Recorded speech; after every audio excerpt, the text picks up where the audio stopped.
agezweho kuri uyu munota wa 10 sagira minota ingayaje tugeze ku munota wa 91 amakuru agezweho wawe mvira muri kamera ko kimeze naku anyura nge amayi genda we mushende ndakugwiza ukuri ngewe ndagutikura uzi ko ari igihe njyamye amahembe nge ndagutikura nge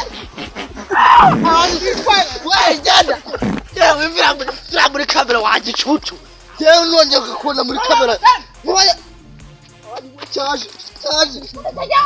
Ndakubwiye uzongera nkubone muri kamera yanjye. Ndagukura nama amenye atatu. Bari banyishe. Ndabona ngo yes. Nditagenda. Kandi ugarutse ndakumanye. Charge.